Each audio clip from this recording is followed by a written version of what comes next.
What's up, everybody? It's Sam with Rowdy Alternative, and today we're with Fivefold, Ryan and Matt. How you guys doing? What's happening? Doing awesome, man. Thanks for having us. Yeah, for sure. Well, guys, it's been really cool I've recently discovered your guys' band. It's been really cool to listen, catch up on everything. I love it. I'll just say that up front. Love it. And yeah, and I had Hang Your Hate on. I don't know if you guys are familiar with them. Yeah, dude. we played a bunch of shows with them. Cool, because I think that's somehow how I clicked their profile, and then I somehow found you guys through that. That's awesome. Yeah, they're good cats. Yeah, absolutely. So I guess before we get into anything crazy, I just want to know what you guys are up to. Busy playing shows, recording. What are you guys up to right now? Definitely playing a lot of shows this year. We've definitely been dabbling with new material. We don't have anything super definitive yet, like a album plan or anything, but we're writing for sure, getting creative, and when a song is ready, we'll release it. We've kind of been playing that game, but yeah, playing a lot of shows, man.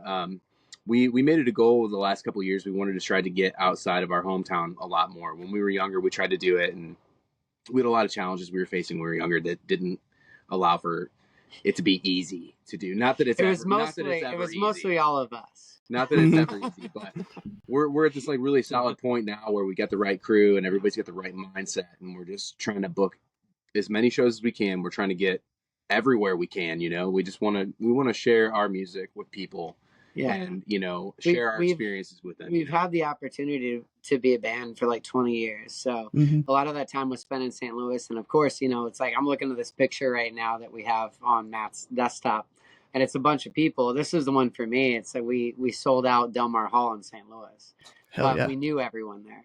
So we obviously, thanks to social media and and online streaming, we get the chance to affect a lot more people outside of St. Louis. So we kind of were excited to meet all those people that were always writing us and contacting us and letting us know what our songs meant to them. So we've had this awesome opportunity this year to get out there and meet a lot of these people that have been listening to us for years. We've never had the chance to put face to online profile, I guess. So it's been really cool. Been a great year. Right on. And I'm glad you brought up St. Louis, because I've always, you have the music scenes everywhere. Some are bigger than others. You have if you look at country, for instance, you think Nashville, Texas, the Appalachia stuff like that. But St. Louis music scene, I'm very unfamiliar with it. And I'm when you guys were coming up, and I believe 2007 is when you guys started out around then? Exactly. Yeah. So around then, and maybe even up to now, because you guys obviously you still play around your hometown and stuff to this day, which is awesome, I think. How has that scene maybe changed, or has it changed at all? How is the community and culture there? I mean, as a whole, St. Louis has got this amazing music scene. There's a lot of different genres and culture happening here in St. Louis. I mean, it's all over the place. I mean, you've got these avant-garde jazz scenes, and you got these underground folk musicians just going down there drinking and playing for hours, banjo and fiddle. We have so many different scenes, here, and it's interesting. For sure, but it's really cool. It's definitely cool. St. Louis is a lively place for music. I would say that our experience with the original rock scene, it's a little bit different these days than it was when we were coming up. But that's perspective. We grew up with bands that were around our age that were off to kind of prove themselves too. So it was a really fun time. There was a lot of good young bands at that time, and there still are. It's just different now, and we're older, so it's different. It's different for us now. We're kind of grinding on a different circuit than we were back then. When we were younger, when we were starting off in 2007, we were 16, 17, 18 years old, average in the band, and so it was just a little bit different back then. We were hustling to try to meet people to get out there, and people know who Fivefold is, and these days we've been around St. Louis long enough that. Not that we don't have to do that. We've been around long enough that, we have some people that will just come out to the shows no matter what. So, it's just a little bit different for us, I'd say, but it's still really great, man. St. Louis is a wonderful place to come and just listen to a lot of great music. The cool thing about St. Louis is like the big reason the city was even like made is because it was the crossing of rivers, right? Mm-hmm. And that brought us a lot of different like cultures and and people. And the same that goes for our food, and also most definitely goes for our music scene. I kind of went off on this little escapade years ago, just just my solo music and everything. And I met a lot of like amazing folk musicians that I've never heard, like country musicians, like you know that are just grinding, that I Yeah. never knew about because I was in the rock scene, and I thought that was kind of crazy. Yes, their own circuit, man. Yeah, like Nick Gussman over here, Hunter Peebles. They're some of the best, and they're just hanging out in St. Louis over here. It's crazy. Yeah, that's awesome. And I feel like whenever you think of like a scene of any kind of city, like some are bigger than others, and by bigger I mean like more well known than others, of course. But like the community aspect, like when you really like hang around any music scene and like the culture in it and like the sense of like connection with all these different artists is like truly, it's crazy to see one like from an outsider point of view. Like I went out to, like I was in Texas, Oklahoma for a while, and I'm like, wow, all these dudes know each other, dudes and gals, of course, know each other, and like it, there has to be a point to where like the competition kicks in. And I've always heard it's healthy competition, of course, like when you have such a close knit community like that. Sure. So I guess in your guys' experience, has it always been pretty even keel, like a nice even tone of camaraderie and competition? That's an interesting interesting question. Like, we started. There was the point the radio station in St. Louis, the rock one. They had a battle for Point Fest, right? And that was like cool. Like basically, you play these shows, these battles. You have judges, boosting you up or not. And if you won, you got to play side stage at Point Fest, right? And that was really, really that was awesome. But it also, I think, in some ways, at some points, that you know what I mean. There was like, oh, we should have won. Yeah. And I don't know if that's where like, I mean, but that's like that's like a literal competition, though. I mean, yeah. I think definitely when we were younger, again, when everybody was more active in the scene and everybody was kind of up and coming and doing things, because we've been doing it for a long time, man. So like some of that stuff has changed over the years. But and I think when we were younger, there was definitely good amount of competition, but it was always angry at each other. Yeah. It was always like, I feel like the best way to describe is we find like, oh, we're booking time in the studio, and then we're like, oh, this band's also booking time in the studio. It's like everybody's after it. It was a really cool time though, because I think that it just pushed us all to succeed further, because we had enough like-minded people in the area just shooting for the same thing, and I wouldn't say that doesn't exist currently. I think that what's happening now, because we are older, is there's a new scene happening now, a new group of kids that are out there now that we got to go out and we got to find them, so they're not gonna find us because I'm gonna be in my comfy shorts playing video games. Right on. And like it's obviously, since you guys you guys formed like back in 07 to now, like when like that's when like the music industry has changed for sure. Like obviously streaming like took over. Like I remember like I'm old enough to be like, I bought CDs. I went to FYE and the mall and grabbed used CDs and new CDs. And then, streaming just took the world by storm, and then social media followed. Now you have the TikToks and all that stuff. And this is one of my favorite questions to ask bands who have lived through that and like operated through it is, was it easy to evolve through that change? Like for you guys personally, or how did you navigate that? It changed everything for us, man. I mean, I wouldn't claim that we're a big band or we're somebody to look up to. We've done some things. We've been around for a long time. People like certain songs. We've got some fans. We have a lot of fun. But yeah, man, I mean, I think for me, like I totally get like, how it's kind of taken away. Cause I was that same kid. I got a bicycle and I was like, and I rode my bike down to Kmart Remember Kmart? Oh yeah. And I would go and get their CDs. I was raised on mostly Christian music and country, right? So I would go and get these CDs and I would read every lyric. I would just sit there on my stomach on my bed, listen to the album, just reading every lyric and that's something that the world has moved on from, I think, in some ways, and that definitely sucks, you know. Yeah, I mean, we miss some of those little but things. it also this, like, you know, streaming and social media and all these things, like, it's allowed people overseas to know our music and to be moved by it. So I would, you know, I think we'd be fools to say that it hasn't helped us. Yeah, man. You know, I mean, without YouTube and without Spotify, we wouldn't have the numbers to support us to be able to record more music and to go play these shows in the town. A lot of it was happening when, like, people were using, like, Lost Within, like our song, our top Spotify stream from forever ago, 2012.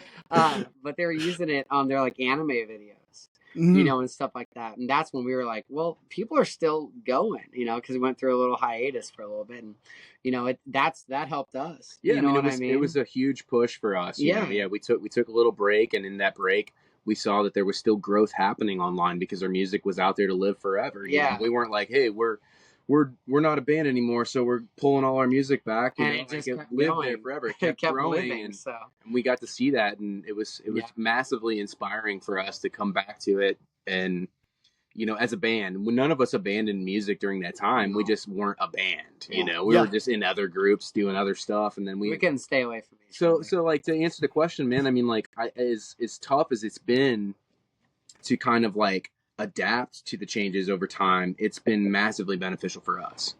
Yeah, and that's actually really interesting because, like, most people I ask that question to, like, they hear the word TikTok or social media and they're automatically like, I fucking hate it. And, like, it's like no one looks at the other side. It's like, well, it also gives your music, you know, the longevity like that. People are able to go back and like, that's how I discovered you guys. I mean, without Spotify, like, so for sure.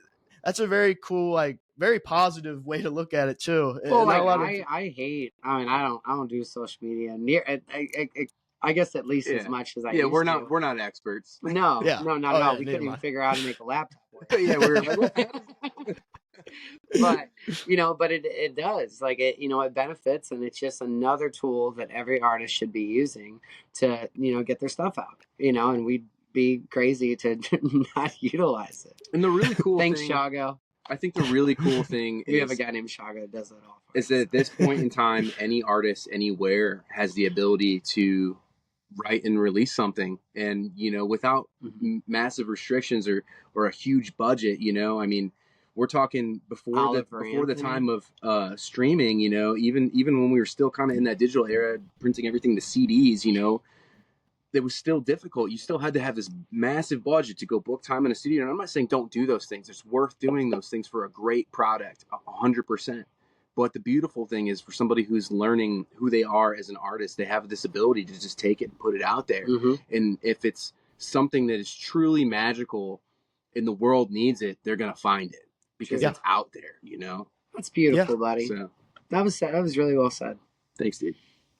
Yeah, and I saw that that vlog thing you guys did. I believe. I watched the whole thing. I'm like, that's what these people need. These bands need to do. It's like, I know it's a lot of stuff to do. Like, a lot of artists don't have, like, a lot of them just don't want to do that kind of stuff. But I mean, that's the way it is today, and that's what connects fans with the groups. If you don't want to do it for, like, other people, at least just do it for yourself. Well, you know, like, because you're not, like, the thing. I watched it the whole time and watched it again with my wife Brittany when she got home. You know, because you don't, like, it. You know, you can relive it. Like, you're not, like, you're not watching a camera of your life while you're loading in a bunch of guitars. While, you know, you and one person are loading this stuff, and then Matt's got all the guitars on his back, just straight up following the laws of the land. Like, you know, it's just funny, and it's good. You know, if you don't want to do it for people, just do it for yourself. You know, and it's fun to look back at it. Also, sometimes you just got to have a Shago. That's what we've got. We've got Shago, who you've been talking to up until this podcast. So right on. He's got a heart of gold. He's a true Missourian. An amazing dude. He's a part of our band, but doesn't play music. He plays our hearts. He keeps us in line. That's Hell what yeah. he does. But you All know, need is like Shago. we're very fortunate to have somebody like him in our camp, because it allows us to be able to do what we do and be able to make videos like that. You know what? Shago wasn't able to make it tonight, so let's actually stop talking about him. Yeah. Ask He us doesn't more deserve it questions. anymore. For sure. Well, let's talk a bit. Moving away from the changes in the industry, I'd like to talk about the changes, and by that I mean like like progressions and just evolving with you guys throughout the years. And it's always my favorite thing to talk about with bands who've been around a while. And like I think when I look at a band's music, when they're willing to try different things and don't stick to a certain formula and like to experiment around, like I think that's what separates like the guys without the juice and the guys with the juice. Like quite honestly, like the guys who really have it. And I mean, unless you go like ACDC, their formula has worked for years. They But, figured it out. Yeah, Like, that's it. That's what we need to do.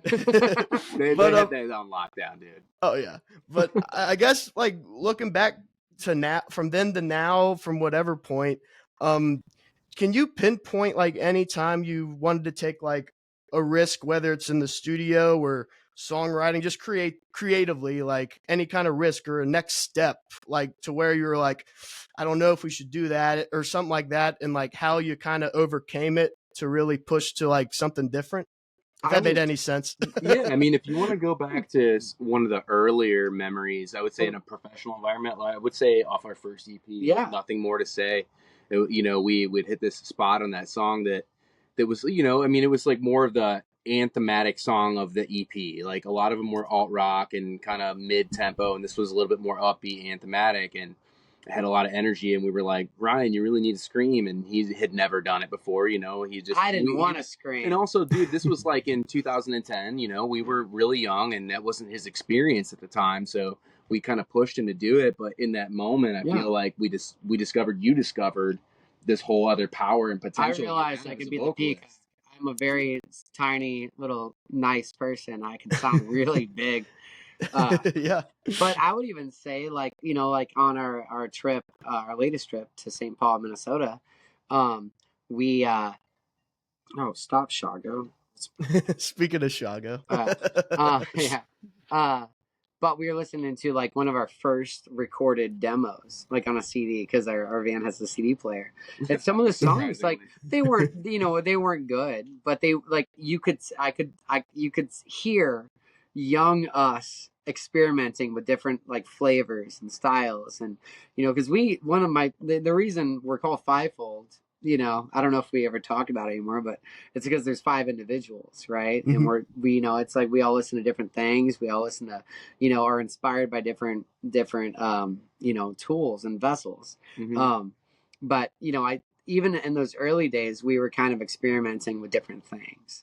Like we definitely like Lost Within, kind of blew up and continues to build, and that's awesome. And I think that was through a time of sorrow. And mm-hmm. just, kind of like, hurt, and that's good. And I think that carries, but, Darker Side of Me Too, that was huge. That was our first like heavy song. Yeah, for sure. And I think even in some of our new material, there's just a lot of different variety. And I think it's because we've always kept it as like our compass that we should be trying to experiment. We don't want to, we're not trying to write the same song over again. Like Lost Within, if that was the way, then we should just write Lost Within over and over again and be the saddest band you've ever heard. Yeah. But we always experiment, and that even rock with me. I mean, it's definitely been a massive part of our evolutions. I think at times we've done less of it than we do now, and it was just different when we were younger. We would just practice in a warehouse, and that's where we would write our songs. And when the song was written, we would go to the studio. And when we went to the studio, we would record what we wrote. Yeah. That's how we started. But now you record. And over time, we were able to kind of introduce ourselves to a creative environment where we could actually start to experiment more with the songs. And I remember when we did Hold On, the EP. Oh, dude. We didn't have a name for the EP at the time because the song Hold On wasn't even on it yet. We had all the other songs written, and in the studio, it was like about 3 o'clock. It was extremely late. 3 a.m. in the morning. I'm sleeping on the couch in like the main area, and I hear Benny over there. Were you on electric? Yeah, I was playing a Les Paul. On a Les Paul, straight up playing this beautiful, like, just a little lick, man. A little lick, right? Mhm. And I jumped up, and I think we did we write it? We wrote some stuff that day, and then we finished writing it after the fact, and then we ended up going back and recording that song, and it ended up being the title of the EP. Yeah. But throughout the process of recording that song, what was really cool about it is we went into it with just a guitar part and just a vocal, and we decided in the studio for the first time ever what we were going to do with the rest of the song, what we were going to do with the total arrangement and all the accompaniment, where we're going to have drums at, where we're going to have production at, where we're going to have all those pieces, because we went into it with kind of this empty slate. We had a song written, we had a chord progression, we had a vocal, and that was kind of like a big turning point, I think, for us as far as how to be experimental. We basically opened Pandora's box, on that song. And then we got to kind of continue down that path when we released Open Letter. Because the producer we did Hold On with, he ended up joining our band, and we kind of were able to all do the whole album together. Well, I also think a shorter answer, is me and Matt have ADHD. And I think that maybe that might also be a huge factor in the fact that we just can't. I never just want to be like a heavy band, and it's like on the side, not even on the side. I just can't stop writing songs, and Matt too. And so we're just always writing, and we're always listening to new music, and we're always being blown away by new art. And so I think that if you're an artist and you are, you've already said, hey, I'm going to follow you forever, you have to evolve. And not for what's trendy or what's popular, for what, you got to keep writing the song. Writing a song that moved you, like the last song that moved you did. Yeah, for sure. Does that make sense? The other fun part for me is that I play a lot of instruments, so I get to like kind of sit down with different things and come up with different ideas that you wouldn't necessarily get if I just only played guitar. What's that tiny little guitar sound in that track? No, but yeah, it's fun, to pick up a mandolin or a banjo or sit behind a piano or even sometimes bass. We just, a couple weeks ago, decided to get together and do a little songwriting session, and I felt a little unprepared, and so like the night before, I'm like sitting down and I come up with this bass lick, and then the next day, and I'm like, well, I got this bass lick. Well, Ryan wrote a song, and he had played it, I think, in a different key. I literally got to practice. So excited to show them the song idea that I wrote in my sleep. Like I was falling asleep, and I was like, okay, it's happening. I just wrote it out, and I got to practice the next morning, because I'm like. And also, there's this thing that happens between us a lot, is where he writes the song the day before, or sometimes when we're on that wavelength, it just somehow comes together perfectly. Yeah, and so I got here. He had this bass part in it. And I sang it over. I was like, well, there it is. The song's done. There it is. So, it's just like, it's weird how that works out, So I wrote a bass part, and I showed Danny, our bass player, and he was playing around with it, kind of making it his own. And and like literally within 20 minutes, we had a whole song kind of fleshed out. All these little parts, and it was, it's not fully polished, produced song, but it's pretty. It's not a turn. And it always blows my mind whenever I hear like how natural it is for this kind of stuff to happen, like with artists, like as a fan, and I'm watching, it's like not only just with like that and like crafting like a song and like how it just happens like that, but how we were talking about being able to evolve into something else and want to try new things. It's like, it's hard to like, I always thought like an artist has to be like, all right, I'm going to try this and I'm going to keep trying it until I get it, and like until I really do it, which I'm sure is true in some ways, but it seems like most of the time initial, like, to get that's to that's the first part of the journey. Any like anyone that's good at their field, like it is like try, but hopefully with enough years of doing that, you can get kind of, I think that's it. It's not magic or anything. It's just doing something long enough. We've been writing songs together, for 20 years, so it's, of course, I hope it's easy. Yeah, for sure. For yeah, sure. I mean, yeah, I think the reason it's easy for us and for some people is just because, you've written enough songs, you've listened to enough material, you kind of have an idea of where things need to go without even having to technically think about what is happening. You're not thinking about what scale you're performing. You're not thinking about how far away, the you're thinking about between what your low note and sounds, your high note. You're what sounds cool. You're kind of just following what your instincts guide you to do, and those moments are built on what you're talking about. Try. You write 50, 100 songs over the course of the first 10 years of your life, and then you're really good. Yeah. And I'm not saying that we're really good. I'm just saying we feel comfortable, and our fans like our music, and it's easy it's easy for us.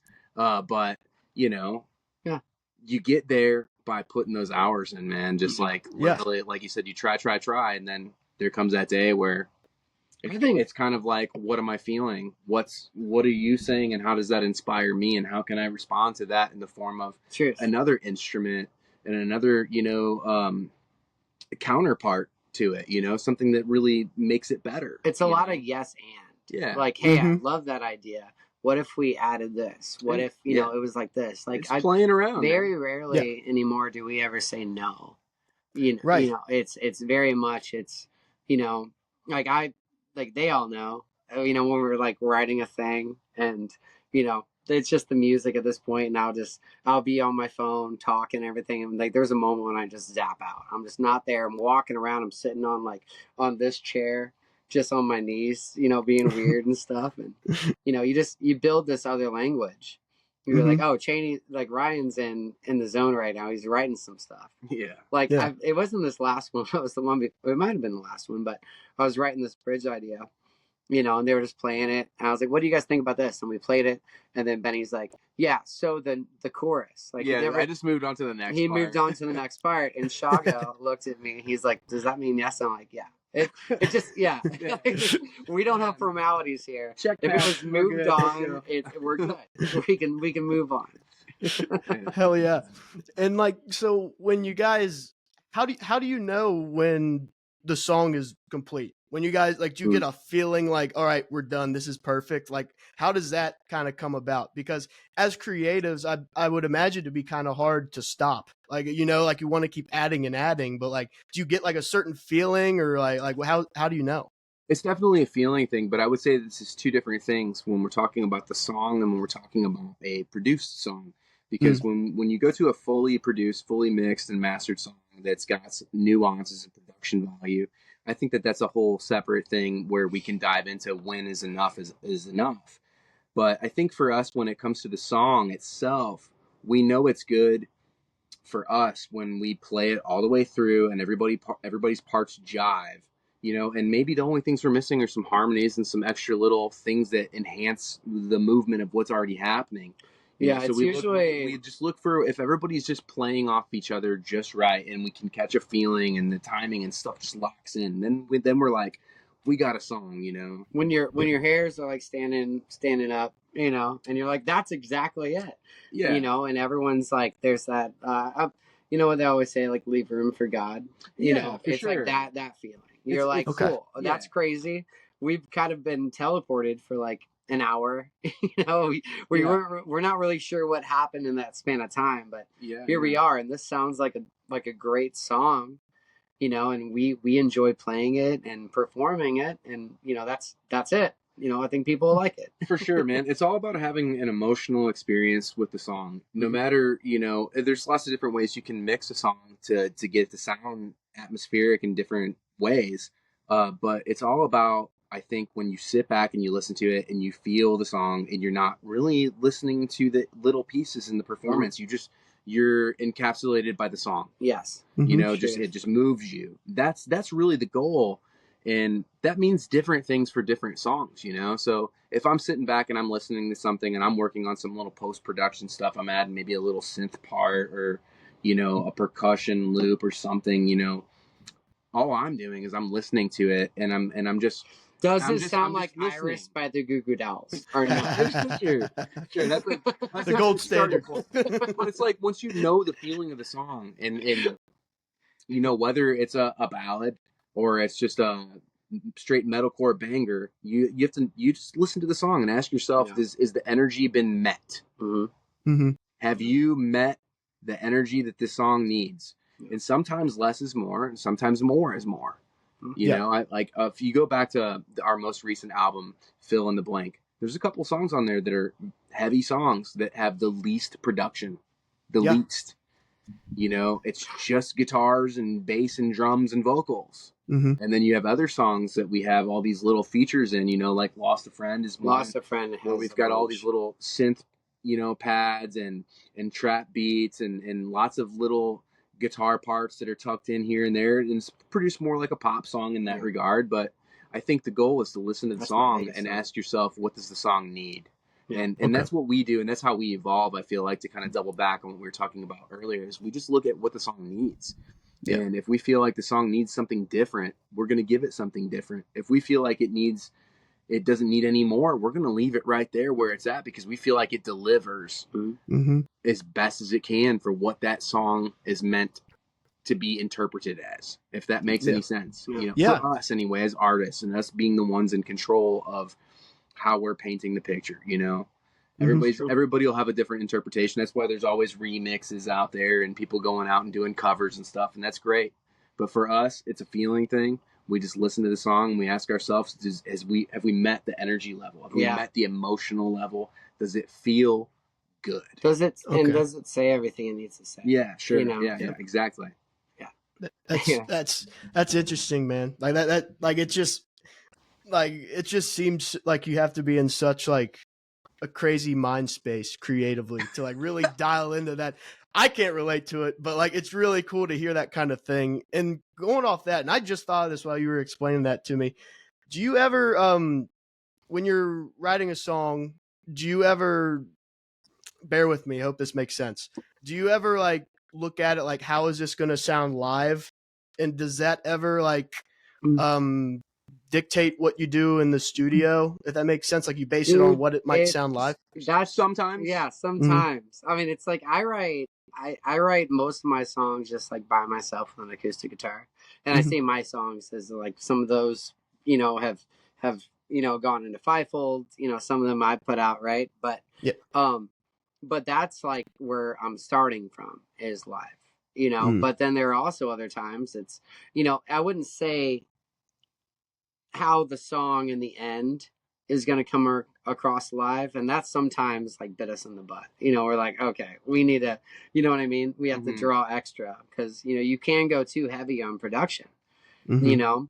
But I think in truth, if the song sounds great on an acoustic guitar or a mandolin and vocals, right? Then if it does everything it can ever do right there at that moment, then put it out. You know. And but in the other way, it's like, you do have to be considerate. Yeah, for sure. I mean, I think at the end of the day, what makes a song really, really great, no matter what, no matter how much production you throw at it, is if you can like, and it may be hard to imagine on certain songs, but if you can strip it back to the basic parts of it, the essential features. We're talking about the top line, the vocal hook on a top 40 song, the top line, and we'll talk about the chord progression or the root notes. If those things are good on their own, it doesn't really matter what else you throw at it. You could try lots of different things. I'm saying it doesn't matter. I mean, of course it does. Like I said, you pay attention to the song, what the song wants, but what I'm getting at is if the song, like Ryan's saying, is good at a core level, then you know, you're golden. Yeah. But we do try to consider that stuff a little bit. And the fun part about where we're at now in 2025 is, with our whole rig that we've built and we've been dialing in over these few years, it's not really a limitation for us anymore, you know, because we can incorporate any idea that we have into a show, that we have into a studio session. And I personally don't feel too guilty about it if we had to play some tracks, because we wrote those parts. Well, we wrote the parts. We're also performing everything. I also don't have 8 arms, you know. Right. If I did, I'd just play them, man. I wouldn't want to be in a band with you if you had 8 arms. You wouldn't need me. That'd be a whole other problem. Yeah. You'd build another head, and then that head could sing. I'd imagine if I had 8 arms, my life in general would just be totally different. Yeah. You'd have to get a new car. I probably wouldn't be here right now. I don't know where I'd be. I don't know. Who knows? Probably I don't know. Probably in a circus. That'd be crazy. I don't know. There's so many questions that we haven't dived into.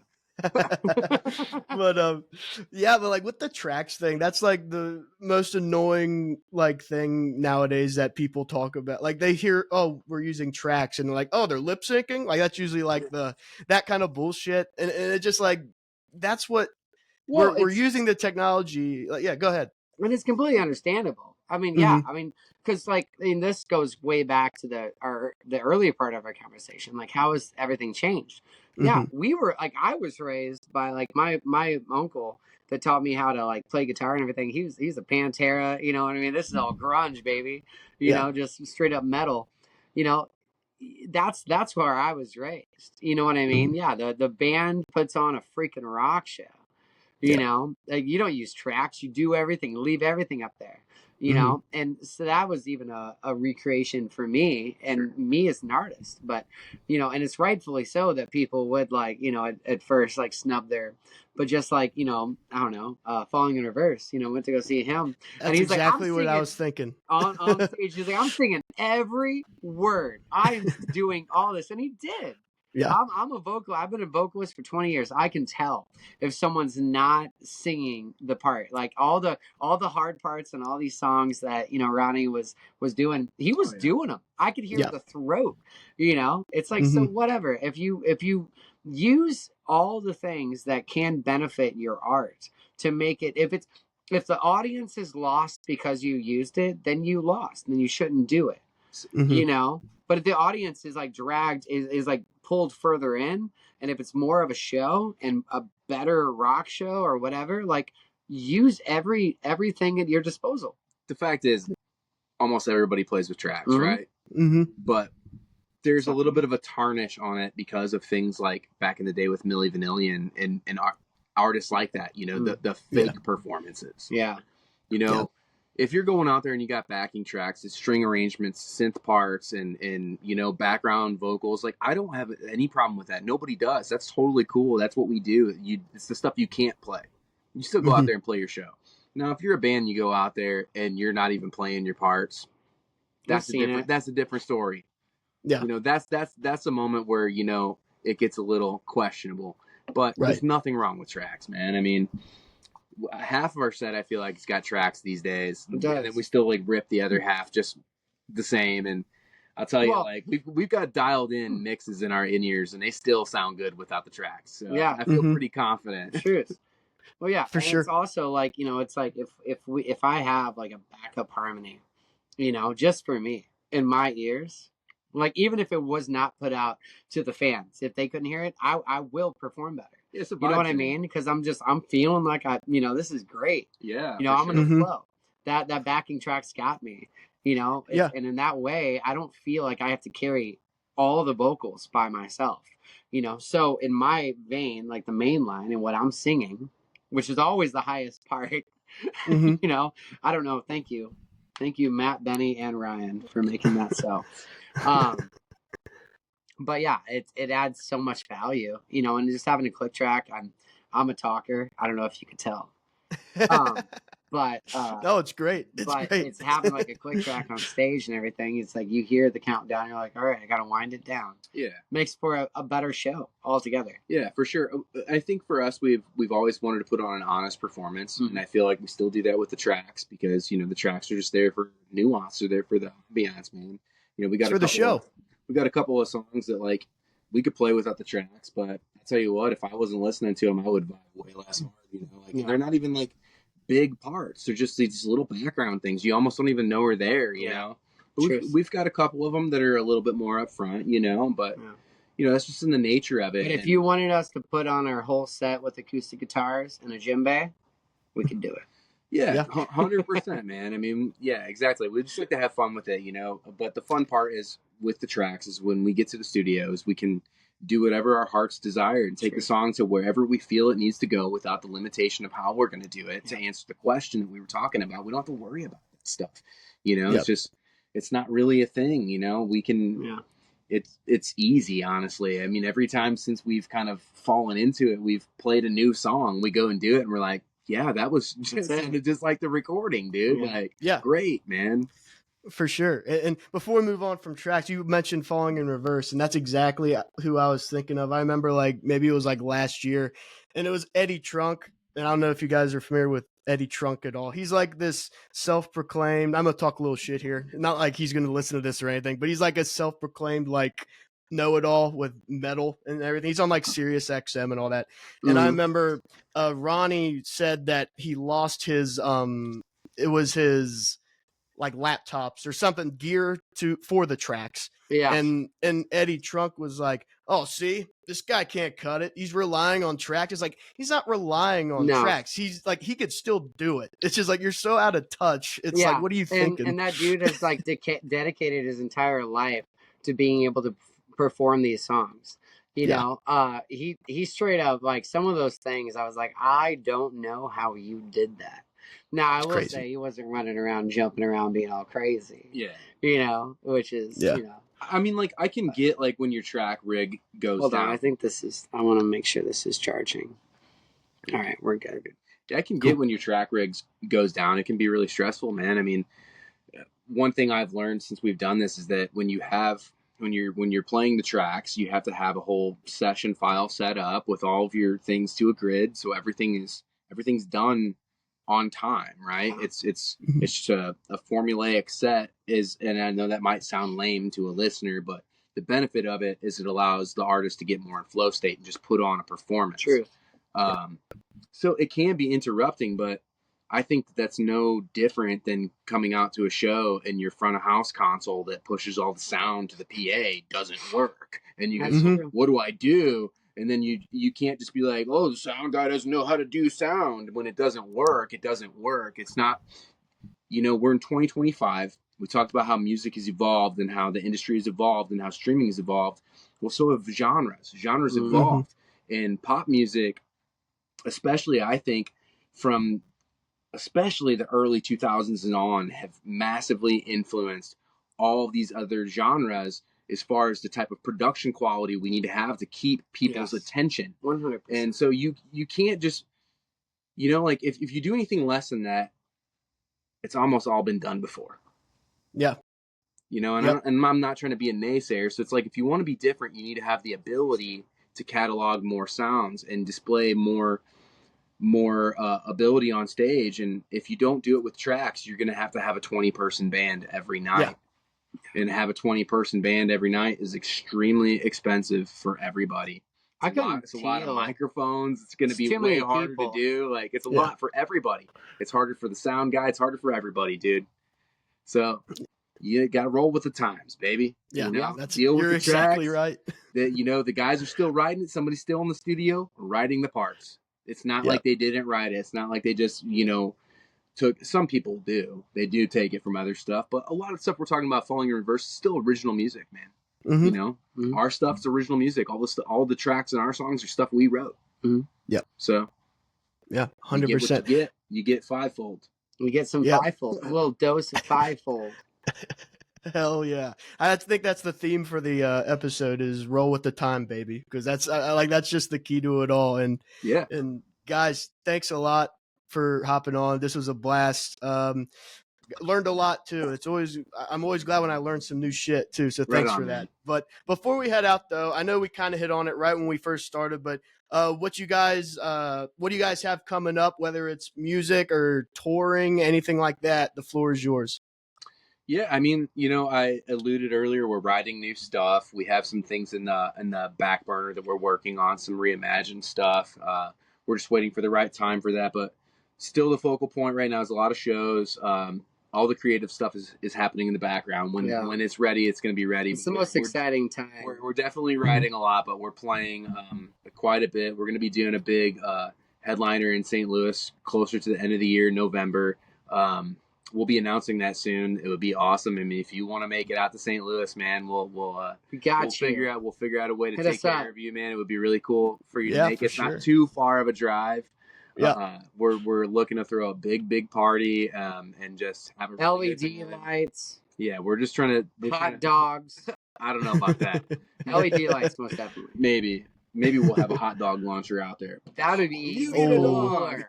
Everybody gets dogs. But yeah, dude, I mean, just know, no matter what, your boys in Fivefold are always working and always scheming. You know, so we're working on a lot of cool stuff. We're just timing some things out right now, but definitely be on the lookout. We're working on some new stuff, writing new material, playing more shows. Mm-hmm. We'll be updating our website, all our social medias. So Shago will. Yeah, Shago will. He's part of the we. Yeah, he's a yeah. Hell yeah. Well, guys, that's exciting. That's exciting. And also, and where people could find you, socials, website, where could people find you at? Well, if you walk outside your house, you look and you look 45 degrees to the east, and you shout, Fivefold! Fivefoldband.com. You can find everything on there, but we're pretty much everywhere. Anywhere on social media. We're everywhere. Fivefold, actually. If you want to find us and you don't want to go through a long list of all of our individual URLs, just go to fivefoldband.com. You can find anything from there. Also, check out the new single. Our friend KG Lillian just put out a new single, and we helped her write this song. Yeah, it's a banger. It's the song of the summer. Some must say, and some might say. Yeah, so check that out. Edge of Town by KG Lillian, featuring Fivefold. We came in there like spider monkeys. Yeah, you know, and added value. Hell yeah. Thank you so much for your time, bro. Yeah, of course. You guys, everyone listening, make sure to definitely check them out. Like, it's so worth it. It was a very pleasant surprise when I found these guys. And also check out Ray's Rowdy Alternative. We're on everything, so Google us and you'll find us. Ryan, Matt, thanks a lot. This was a lot of fun. And thanks everyone for listening. We'll see you guys next time. Yeah, Thank you.